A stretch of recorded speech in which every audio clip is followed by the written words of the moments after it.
Assalamualaikum warahmatullahi wabarakatuh. Halo teman-teman semua, apa kabar? Semoga kalian selalu dalam keadaan yang baik. Dan selamat datang juga bagi kalian yang baru mampir ke channel aku. Terima kasih sudah mampir ke channel aku. Scroll-scroll video di channel aku. Dan kalau kalian merasa channel aku bermanfaat, jangan lupa di subscribe.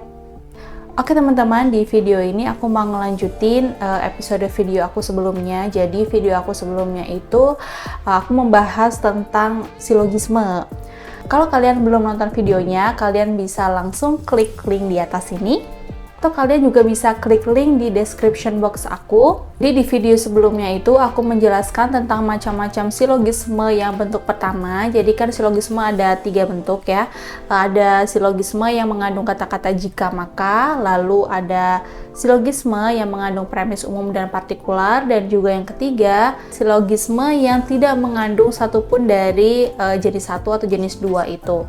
Nah, di video ini aku mau ngebahas tentang silogisme yang jenis kedua, teman-teman, yaitu silogisme yang mengandung premis umum dan partikular. Apa itu premis umum dan partikular?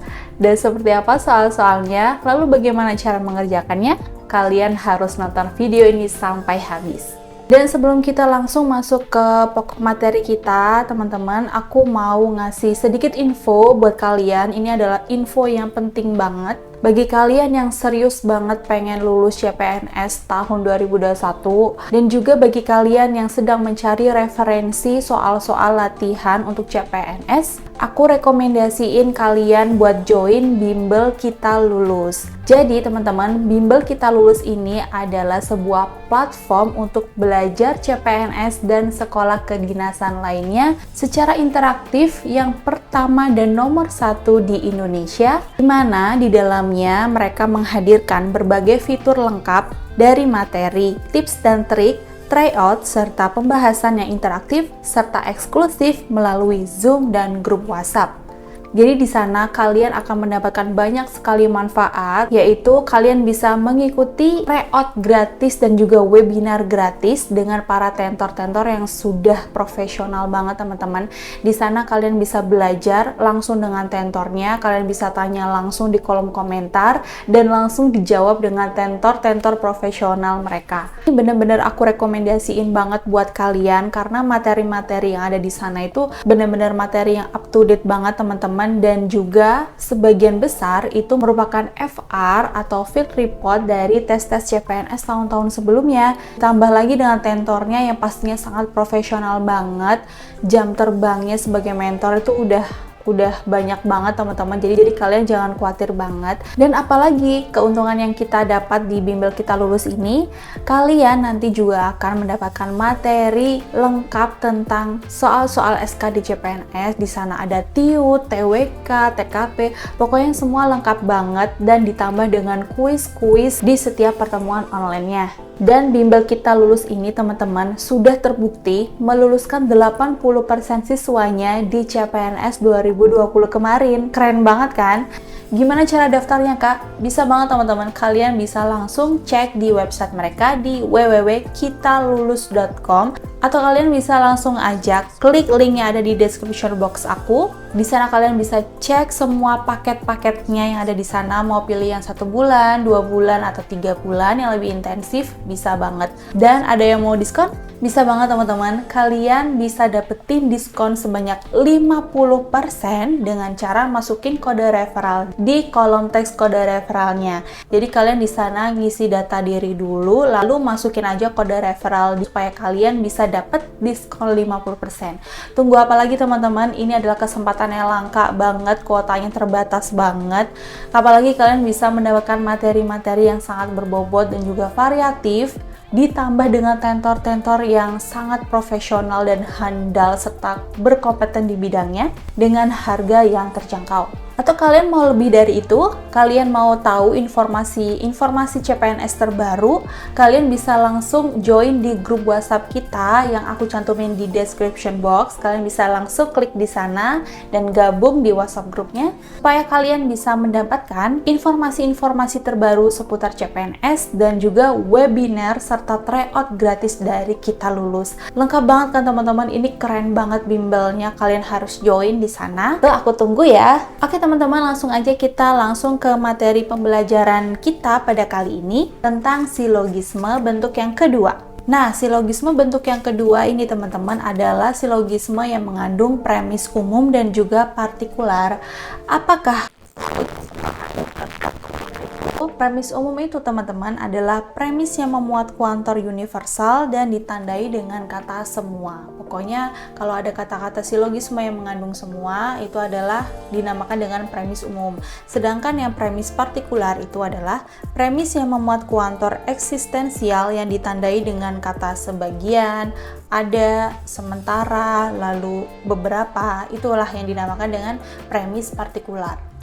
Biasanya kalau dalam soal-soal CPNS itu teman-teman kadang mereka menyediakan soal yang ada 2 premis maupun 3 premis. Dan ada lagi yang dinamakan dengan premis negatif teman-teman. Premis negatif itu adalah premis yang ditandai dengan kata-kata tidak atau bukan. Jadi kalau ada kata-kata tidak atau bukan, itulah yang dinamakan dengan premis negatif.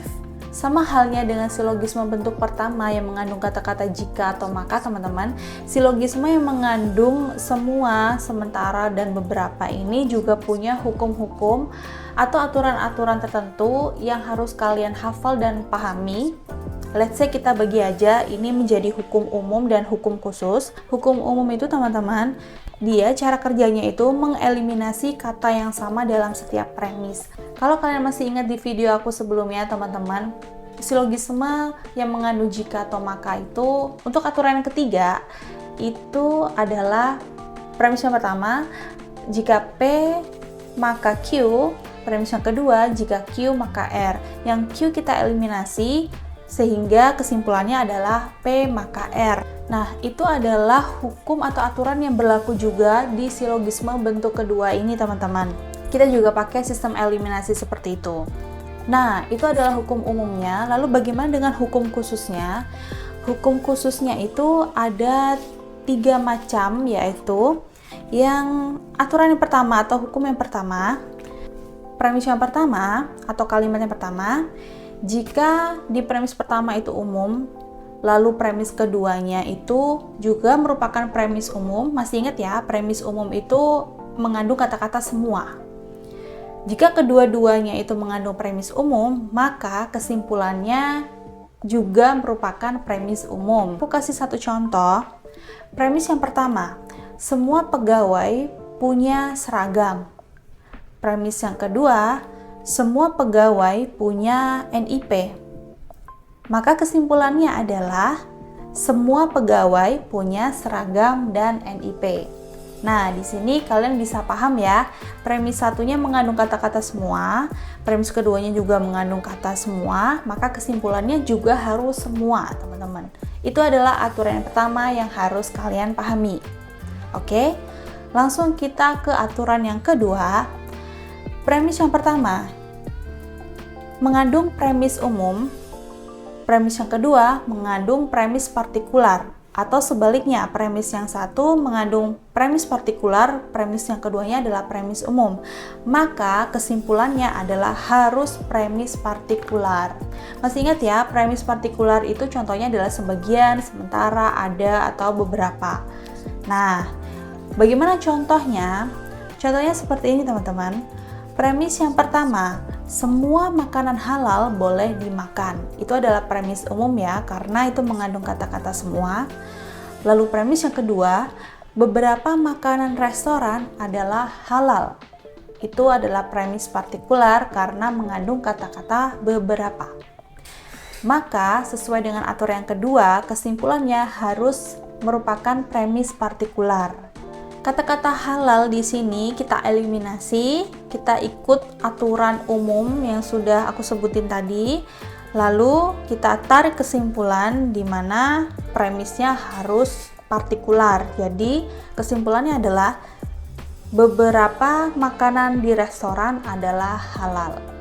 Seperti itu ya teman-teman, kalian harus pahami, kalau perlu itu harus dicatat supaya kalian bisa mudah menghafalnya. Next, langsung kita ke aturan yang ketiga. Jika salah satu premis mengandung premis negatif, maka kesimpulannya adalah negatif. Misalkan premis yang pertama itu merupakan premis yang negatif, Premis yang kedua mengandung premis positif, atau sebaliknya teman-teman, premis pertama positif, premis kedua negatif, maka kesimpulannya adalah premis negatif. Pokoknya kalau salah satu di antara dua premis itu mengandung kata-kata yang negatif, maka kesimpulannya harus negatif. Contohnya seperti apa? Premis pertama, semua bentuk kerumunan tidak diperbolehkan. Premis yang kedua, sementara selebrasi menimbulkan kerumunan. Sementara itu kita bisa artikan sama dengan kata-kata beberapa atau sebagian, seperti itu ya teman-teman. Nah, premis yang satu kan mengandung kata-kata negatif, maka kesimpulannya harus negatif. Pertama kita eliminasi dulu bentuk kerumunan, karena di premis kedua itu kata-kata kerumunan itu diulang lagi, maka kita eliminasi ya, mengikuti hukum umum atau aturan umum yang udah aku sebutin tadi. Maka kesimpulannya adalah sementara selebrasi tidak diperbolehkan. Di sini paham ya teman-teman? Catat itu juga. Nah, itu tadi ketiga aturan dari silogisme premis umum dan premis partikular. Jangan lupa dicatat karena ini merupakan dasar atau basic kalian mengerjakan soal-soal silogisme bentuk yang kedua ini. Ada juga beberapa pernyataan silogisme yang tidak bisa kalian tarik kesimpulan. Jadi nanti ketika ada contoh kalimat seperti ini, kalian harus memilih pilihan yang tidak dapat ditarik kesimpulan. Apa saja itu? Silogisme yang tidak dapat ditarik kesimpulan. Yang pertama, jika kedua premis adalah premis partikular. Contohnya seperti apa? Premis yang pertama, sebagian pegawai dikumpulkan di aula. Premis yang kedua, sebagian pegawai bidang keuangan dikumpulkan. Nah, kalau kalian mengambil kesimpulan sebagian pegawai bidang keuangan di aula, itu adalah jawaban yang salah. Kalau kalian menemui soal-soal seperti ini, di mana kedua premisnya itu mengandung kata-kata premis partikular, seperti sebagian, beberapa, ada, sementara, seperti itu, ini kalian harus memilih jawaban yang tidak dapat ditarik kesimpulan, oke? Ini adalah aturan silogisme yang tidak dapat ditarik kesimpulan yang pertama. Yang kedua, silogisme tidak dapat ditarik kesimpulan bila mana kedua premis adalah negatif. Jadi premis satunya itu ada kata-kata negatif, premis keduanya juga mengandung kata-kata negatif seperti tidak atau bukan. Contohnya seperti ini. Premis yang pertama, tidak ada turis yang datang. Lalu premis yang kedua, Joko bukan turis. Nah, dua-duanya ini mengandung kata-kata negatif, maka kesimpulannya itu tidak dapat ditarik kesimpulan. Ya, ini adalah aturan yang kedua. Catat juga, jangan sampai lupa dan pahami juga. Selanjutnya, silogisme tidak dapat ditarik kesimpulan bila mana salah satu premis partikular dan premis yang lain adalah premis negatif. Contohnya, premis yang pertama, sebagian objek wisata buka pada tahun baru. Itu merupakan premis partikular karena mengandung kata sebagian. Premis yang kedua, objek wisata tidak buka pada tahun baru, merupakan premis negatif karena mengandung kata-kata tidak. Maka dari sini kita tidak dapat ditarik kesimpulan karena aturannya jika salah satu premis partikular dan premis yang lain negatif, maka kita tidak dapat mengambil kesimpulan. Seperti itu ya. Itu aturan yang ketiga. Ini gampang banget teman-teman kalau kalian tahu rumusnya seperti ini, tahu triknya seperti apa sehingga kalian bisa menjawab dengan cepat ya. Aturan yang keempat, predikat pada kesimpulan harus konsisten dengan predikat yang ada pada premis. Contohnya seperti apa? Premis yang pertama, Mars adalah nama planet. Premis yang kedua, Bumi bukan Mars. Kalian tidak dapat mengambil kesimpulan seperti ini, bumi bukan nama planet. Itu adalah kesimpulan yang salah. Karena apa? Kalau kesimpulannya bumi bukan nama planet, di sini kan predikatnya itu bukan nama planet. Sedangkan di premis yang kedua itu bumi itu bukan Mars, sedangkan Mars di premis pertama dijelaskan Mars itu adalah nama planet. Sehingga di sini kita melihat predikatnya pada kesimpulan itu tidak konsisten dengan predikat yang ada pada premis. So, untuk pernyataan seperti ini tidak dapat kita tarik kesimpulan. Ya, itu adalah aturan yang nomor 4. Aturan yang selanjutnya, ini adalah aturan yang terakhir teman-teman. Silogisme tidak dapat ditarik kesimpulan jika term penengah pada premis 1 dan 2 harus bermakna sama, tidak boleh bermakna ganda. Contohnya seperti apa? Premis yang pertama, hari adalah anak yang baik. Premis yang kedua, Senin adalah nama hari. Kita tidak dapat mengambil kesimpulan Senin adalah anak baik. Itu adalah kesimpulan yang salah karena premis yang pertama ini, hari adalah anak baik. Hari ini merupakan nama orang ya, nama anak. Sedangkan di premis yang kedua, Senin adalah nama hari. Hari yang dimaksud ini adalah 7 hari dalam seminggu gitu. Ini kan maknanya sudah beda dengan premis yang pertama. Kalau kalian menemukan makna yang ganda antara premis 1 dengan premis yang kedua, maka jawabannya adalah tidak dapat ditarik kesimpulan. Seperti itu ya teman-teman, mudah sekali kalau kalian hafal rumusnya. Yang penting tuh paham, tidak hafal aja, tapi kalian mesti pahami supaya kalian bisa mengerjakan soal-soal silogisme ini dengan baik dan juga cepat dan benar. Oke teman-teman, selanjutnya kita akan berlatih soal. Di sini aku punya beberapa soal, mari kita kerjakan bersama-sama sesuai dengan aturan-aturan yang sudah aku sebutin sebelumnya. Contoh soal yang pertama, semua mahasiswa perguruan tinggi memiliki nomor induk mahasiswa. Andi seorang mahasiswa. Maka kesimpulannya adalah di sini kita eliminasi dulu mahasiswa karena ini kata-kata mahasiswa itu diulang lagi di premis yang kedua, jadi kita eliminasi. Maka kesimpulannya harusnya Andi memiliki nomor induk mahasiswa. Kalau kita lihat ini sesuai dengan aturan silogisme yang pertama ya teman-teman. Coba kita lihat opsi jawaban yang ada di sini. Yang A, Andi mungkin memiliki nomor induk mahasiswa. Ini bukan ya teman-teman karena tidak ada kata-kata mungkin di sini. Yang B, belum tentu Andi memiliki nomor induk mahasiswa. Ini juga bukan. Yang C, Andi memiliki nomor induk mahasiswa. Nah, ini adalah jawaban yang benar. Kita langsung pilih jawaban yang C. Oke, langsung kita ke soal yang nomor 2. Sebagian perajin tempe mengeluhkan harga kedelai yang naik. Pak Anto adalah seorang perajin tempe. Di sini kita eliminasi dulu perajin tempe karena ini merupakan kata-kata yang berulang sehingga jawabannya harusnya Pak Anto mengeluhkan harga kedelai naik. Kita lihat di opsi yang ada di sini, yang A, Pak Anto pasti mengeluhkan harga kedelai naik.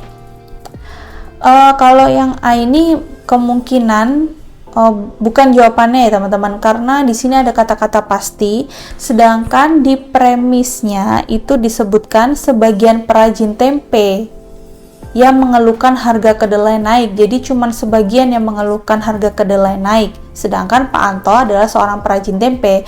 Bisa saja Pak Anto itu merupakan sebagian dari perajin tempe yang mengeluhkan harga naik gitu. Jadi belum pasti seperti itu ya. Kita skip dulu, kita langsung ke jawaban yang kedua. Pak Anto tidak mengeluhkan harga kedelai naik. Ini juga merupakan jawaban yang salah. Yang C, harga kedelai bukanlah keluhan Pak Anto. Ini juga salah. Yang D, Pak Anto mungkin ikut mengeluhkan harga kedelai naik. Nah, ini adalah jawaban yang tepat karena kenapa? Karena di sini mungkin Pak Anto merupakan salah satu dari sebagian perajin tempe yang mengeluhkan harga kedelai naik. Kita lihat di premis yang pertama itu kan ada kata-kata sebagian. Jadi mungkin Pak Anto masuk ke dalam sebagian perajin tempe yang mengeluhkan harga kedelai naik. So jawabannya adalah yang C. Oke. Lalu kita ke soal yang nomor 3. Semua pemain sepak bola yang berkebangsaan Italia berwajah tampan. Premis yang kedua, John adalah pemain sepak bola berkebangsaan Inggris. Opsi jawaban di sini, yang A, John bukanlah pemain sepak bola yang tampan. Di sini tidak ada predikat yang menjelaskan bahwa John bukan pemain sepak bola yang tampan. Ya, karena di premis kedua pun disebutkan hanya John adalah pemain sepak bola berkebangsaan Inggris. Tidak ada kata-kata tampan sama sekali di situ ya, teman-teman. Yang B, John adalah pemain sepak bola yang tampan. Ini juga jawabannya salah. Yang C, meskipun bukan berkebangsaan Italia, John pasti berwajah tampan. Ini juga jawaban yang kurang tepat. Yang D, mustahil John berwajah tampan. Dari keempat opsi ini tidak ada kesimpulan yang benar karena ini merupakan pertanyaan yang sesuai dengan aturan silogisme yang tidak dapat ditarik kesimpulan bentuk yang keempat, di mana predikat pada kesimpulan harus konsisten dengan predikat yang ada pada premis.